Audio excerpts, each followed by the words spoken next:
Hey guys, welcome back to the channel.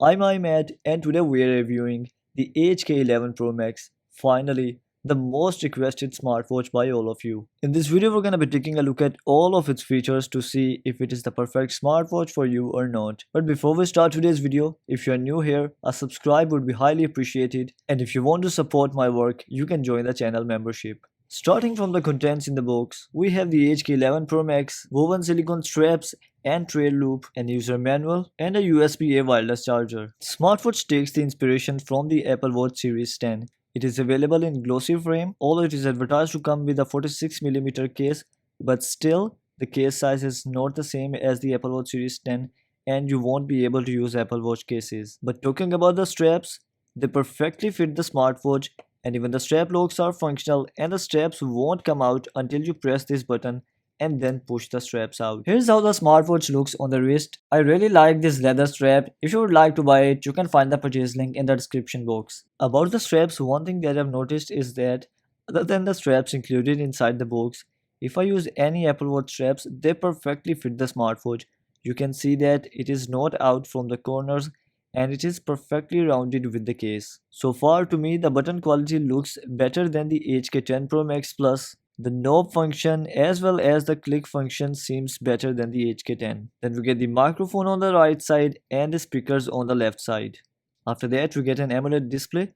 It is advertised to come with a 2.02 inches AMOLED display and just like every other HK model, the colors are just amazing. You can see that the vibrancy is great and after that the refresh rate is also really good because of which the smartwatch looks really smoother, and if you use scrolling in the list view you can see that it looks really smooth. If you go to the control center and check out the torch application, the display size looks the same as the HK10 Pro Max Plus. Talking about the maximum and the minimum brightness, it's really good. The display will be clear in the daylight and if you use the minimum brightness level, it is also good enough to be used at night. Thanks to the AMOLED display, we also get the always on display option, and with the always on display option it can easily give you 2 days of battery life. And if you go to the settings, here it is, and then we have display and brightness. So the always on display can stay on for the whole day or until the battery runs out, and you can also schedule it. And if you go back, we are given 6 always on display styles, 3 with the pointer clock and 3 with the digital clock. And if you talk about the normal screen time, then it can stay on for a maximum of 30 seconds just like the other HK models. But again, you can use the constant light settings option, using which the display can stay on for a maximum of 20 minutes. And after 20 minutes of inactivity, or if you use any gesture, the display is going to turn off or turn on the always on display. Talking about the gestures, we have the raise to wake option to turn off the display and to turn it back on. Then we get the palm gesture in it, using which you can turn on the screen of dial or turn off the display. They've mentioned that the processor is like the older models, the Seashea SF32LB525, but I'm surely seeing improvements. The speed has improved. I'm not sure if the processor has improved in this model or they have changed something in the operating system, but it surely seems faster than the HK10 Pro Max Plus. You can notice that now there is no delay when opening the menu. Previously there was clearly about 1 second delay whenever you opened the cellular menu. The software is also handling the battery really well. I've been working on this video for about 15 to 16 minutes now and it lost first percent after 12 minutes. I have the raise to wake, Bluetooth calling, mobile network sharing, screen of dial as well as the constant light mode continuously turned on. I will share the full usage stats in the last part of the video, so make sure you watch till the end. Let's take a quick look at the system UI. As you all know, HK never disappoints when it comes to the UI. Taking the inspiration from the Apple Watch, we have the notification center from top to bottom. It has a very beautiful transparent background. Then we also have icons for almost all of the applications. After that, we have the widgets page from bottom to top, and some of the widgets are interactive and you can directly start the stopwatch from here. Then we also have the option to directly start a timer from here, which is missing in almost all of the other models. After that, we have the sleep time shown here, and here is the weather information. Let's go all the way down. You can access the cellular menu style from here, and you can also go back to the widgets page from here just like the Apple Watch. We do have the option to access the widgets page by using the crown key, but like the Apple Watch, you cannot use the crown key to access the notification center. After that, we get the control center on the side key. It also has a lot of options, although I would have preferred a blurry transparent background instead of this fixed wallpaper like the HK10 Ultra 3 Wi-Fi model. After that, we have the app history, which can be accessed by double clicking the crown key. Then on the home screen, we have the split screen and the quick access applications. Then we have the cellular menu, which can be accessed by using the crown key, and it is really smooth. I'm noticing the rearrangement of applications as compared to the HK10 Pro Max Plus, but the icons are still looking really beautiful, they're really vibrant, and the best thing that I like about the HK models is that the transitions are really smooth. And to be honest, this is the best homage which can be given to the Apple Watch. You can go all the way down to access the list view. We also have many other menu styles, but they are hidden. You can double click the crown key in the menu to access them. We also get the gravity menu style here. Let me show you how good the gravity sensor is in it. I'm gonna move the smartwatch like this, and you can see that the icons will fall here. And if I move it like this, the icons are going to fall there. And just like this, if I move the smartwatch like this, the icons are now falling down, as you can see. And if I place it on the table, you can see that all of the icons will come back to their original place. We also have many customization options. For example, if you go to display and brightness, then here you can change the background color, and after that you can change the font size. And if you keep scrolling down, you can also change the animations. We have many animation styles given here, but if you talk about me, I prefer the original transitions. And now let's talk about the watch faces. We have this new watch face in the HK11. It first shows animation, then you can tap here to show the animation once again. Other than that, we have the same 7 old watch faces which were also available in the HK10 Pro Max Plus. I was expecting at least 3 to 4 new watch faces for this new model, but we have only got 1 new watch face. Then we still have the editing option for the watch faces. You can change the theme of this watch face as well as this watch face. One thing that I don't like is that this watch face is dynamic. I would have preferred this watch face to be static because I don't think that it looks good like this. Other than these 8 built-in watch faces, you can now install one watch face from the dial market only. The HK11 Pro Max do not have the AI dial creation option. It was available in the HK10 Pro Max Plus, but it has been removed from this model. And since it's the global version, unfortunately you can only add 6 watch faces from the dial market now. Whereas the Chinese HK10 Pro Max Plus could add 10 watch faces from the dial market. As you all remember that I mentioned in the unboxing video that we have the global version now. I'm still trying to get my hands on the Chinese version, but currently the sellers are not shipping the Chinese version to the countries other than China. There might be some new law or something. Currently we are stuck with the global version. So to install watch faces, you can either access the dial market available directly in the smartwatch, but do remember you need to be using the network sharing option for it to work. We will talk about the network sharing later in the video. You can also use the Wayfit Pro application to install the watch faces. Here is the popular dial tab. Unfortunately, this application has a lot of ads. We're gonna be talking about the application later in the video. Another downside is that a lot of the watch faces are paid, and you'll either have to activate the membership to get access to all of the dials, or you'll have to purchase each of the watch face you like for 99 cents. If you go all the way to the down, we have the free dial section. It contains a lot of watch faces similar to the Apple Watch. They are limited and we have around 30 to 40 watch faces in this tab. One thing that I like is that these watch faces are static here, and if you do not like the dynamic one in the smartwatch, you can install from here. If you want to use your own picture from the gallery, go to the customize tab, and here we have the album dial. First you will have to choose a picture from the gallery by tapping here. Then you can choose the font color. And after that we have different styles and different positions available here. The smartwatch is also equipped with a local storage. Although there is no exact information about the storage capacity, but as far as I can tell, the storage capacity is only around 2 gigabytes I guess, which equals only 250 megabytes. To transfer the data like music, voice memos, photo album and ebooks, you can use the Wayfit Pro application. So using the storage capacity, you can add songs in it. As I mentioned that it's the global version, so the storage capacity is not a lot. So you can add probably around 10 to 15 songs maximum. And if you play a song, we also get the headphone option, using which you can connect to the wireless earphones and listen to the song stored in the smartwatch directly on them. After that, you can store pictures inside it, and again you can add maximum 6 pictures in it.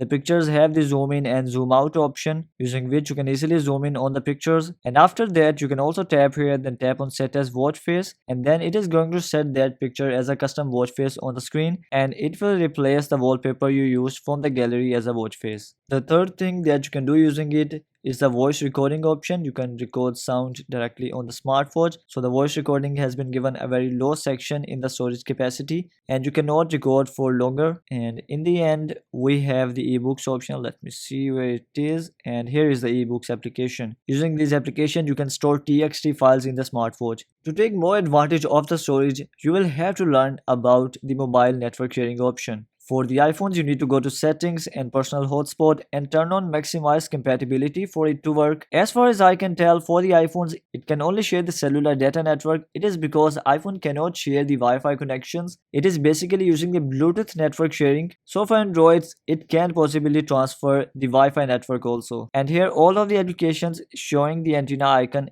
can be used with the mobile network sharing option. So for example, we have the AI robot here. So you can either go here and talk to it, or you can tap here and dial a call. Hi there, how are you? So it works really well. If you go back, we also get the app market, using which you can download a lot of smart applications directly on the smartwatch. And just like this, by going to the game market, you can install many games. Here we have the Wi-Fi translator, and it is working absolutely fine. Let me show you how it works. So I'm gonna go with Spanish to English. ¿Cómo te va últimamente, amigo mío? So let's wait for it to show the translation. Here you can see, how have you been lately, my friend? You can also listen to the reply by tapping here. How have you been lately, my friend? So this is the only smartwatch in which these features are working absolutely fine, even when you are not in China.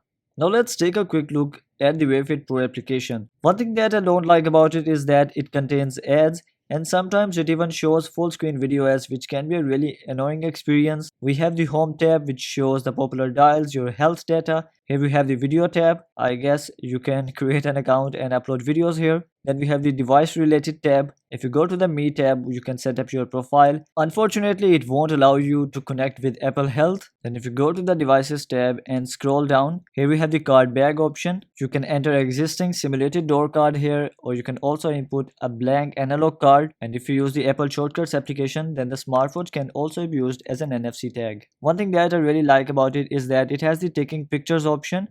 So I'm gonna turn on the camera, and here you can see that it is going to show the live preview. And the HK11 Pro Max has the best speed when it comes to the live preview option. All of the other models like H16 Pro, then the Watch 11 Pro are really slow when it comes to the live camera preview. You can also sync the weather. It also shows a lot of information here. Using the Watch application, you can also receive notifications from different applications. We also get the other option here, which means even if an application isn't listed here, it can still send you the notifications for it. If you go to the settings and notifications, we have the notification bright up screen option. You can also hide the notification content.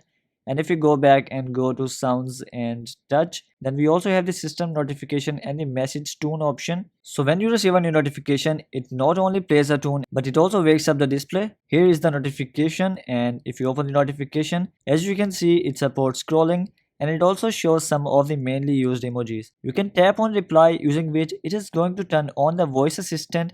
Then you can directly record your message and send it to the next person. Although I would have preferred an option to type the message and send it to the next person directly. In the control center, you can also turn on the Bluetooth calling option, and the good thing is that it is also showing the WhatsApp call notification, but unfortunately for the WhatsApp calls, it is not showing the contact name. But for the calls on the SIM card, it does show the name of the caller. We have the option to transfer the call to the smartphone and back to the smartwatch, and here we get the mute option. If you go to the settings and here scroll down, we have the gestures option. Once enabled, you can use the gesture to answer the incoming calls. And not only for receiving Bluetooth calls, the smartwatch can also be used to dial calls directly from the smartwatch.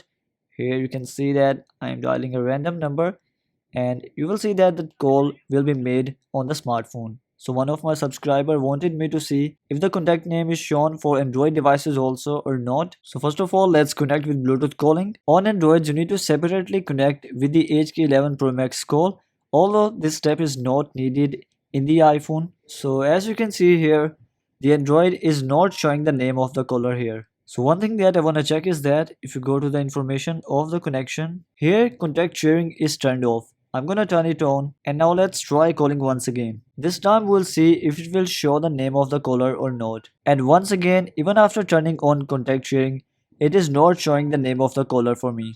Other than the wireless charging sensors, we also have many health sensors here, and we get the heart rate, blood oxygen, as well as the blood pressure checker here. Other than that, we have the pressure calculator, we have MET data, and the blood sugar level checker. The only applications that I would trust in a smartwatch are heart rate and the blood oxygen level checker. So let's test both of the applications. First, we're going to perform a test at rest mode. Then I'm gonna do some exercise and we will test it again. So let's start. Make sure that you're wearing the smartwatch at a 2-finger distance from the wrist bone. Let's start the application on the smartwatch also. So both gadgets are now showing the values and they are quite similar.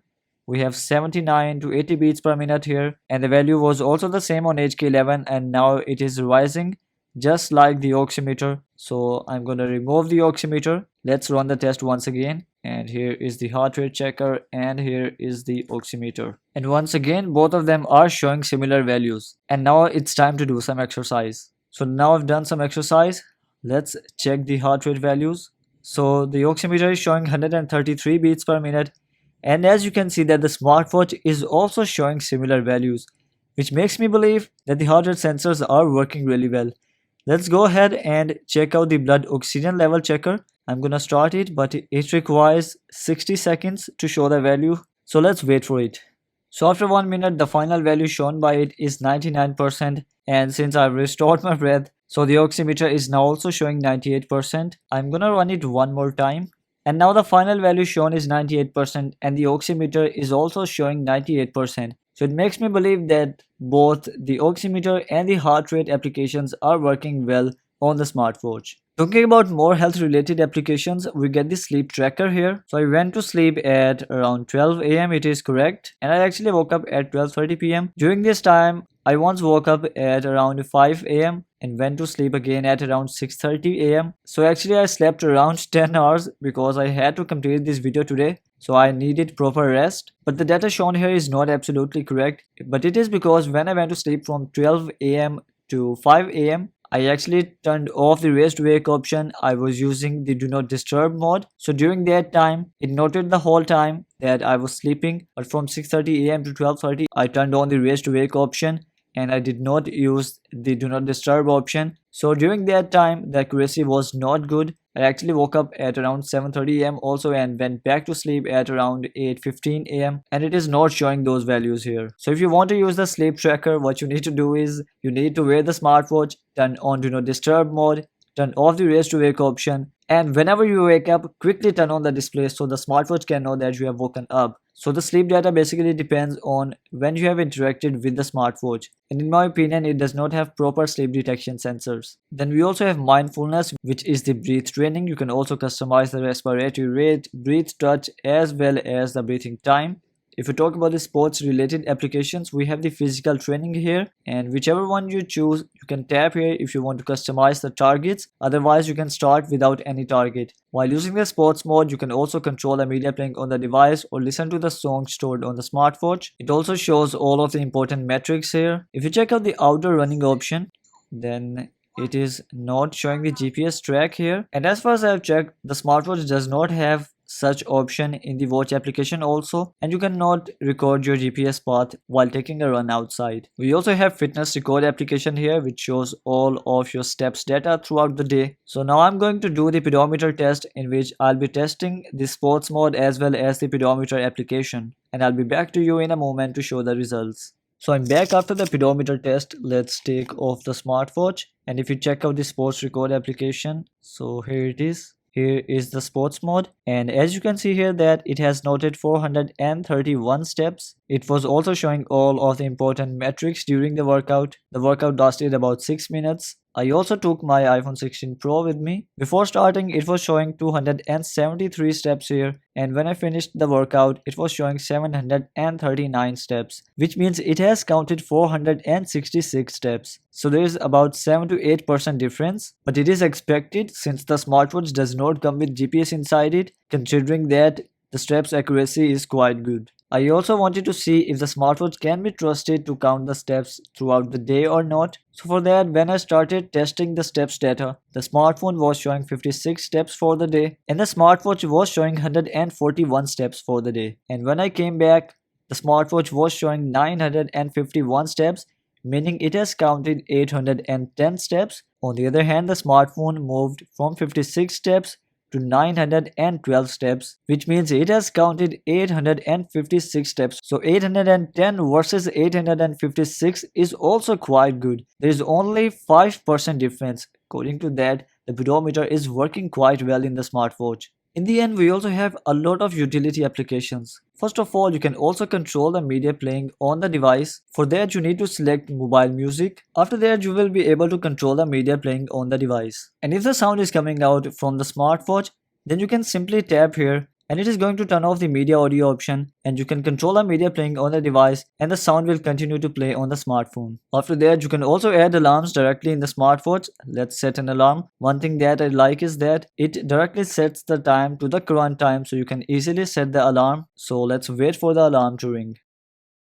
So here's how the alarm is shown. It rings as well as vibrates, and we have the stop and the snooze option here. Unfortunately, the vibration is not too strong. And we also have calendar. You can also access the calendar for the upcoming and the previous months. Here we have timer. Let's set a timer for 1 second. So it is now set for 2 seconds. So when the timer ends, it only vibrates once. In my opinion, it should have the ring option. Then we have the calculator. All of the basic functions are working absolutely well, and if you want to find the percentage of a number, it also works really well. But one thing which doesn't work is that if you want to add the specific percentage of the original number in the original number, then it shows incorrect values. For example, I'm adding 15% of the original number, and as you can see here that it has simply added 0.15 in the original number. After that, we get the stopwatch.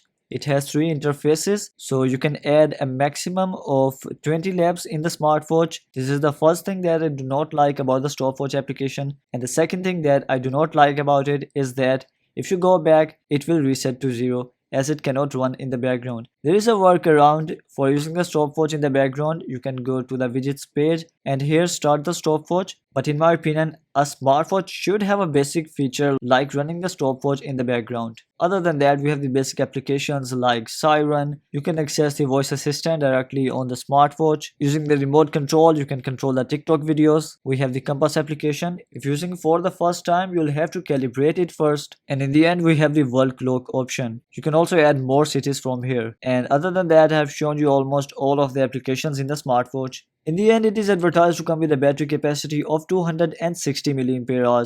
We also have many bedside clock modes here.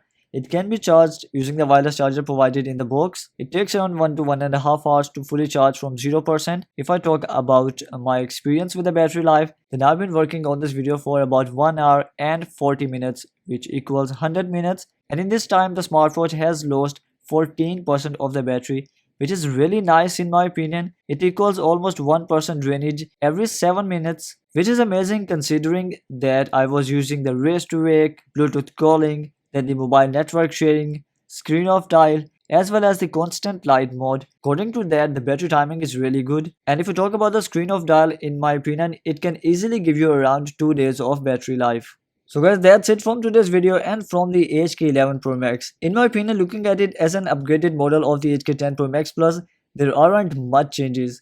It looks almost the same. We only have a new watch face and some rearrangements in the menu. But if you look at it as a normal smartwatch and a lookalike of the Apple Watch Series 10, it looks amazing. The body looks really nice with a glossy finish.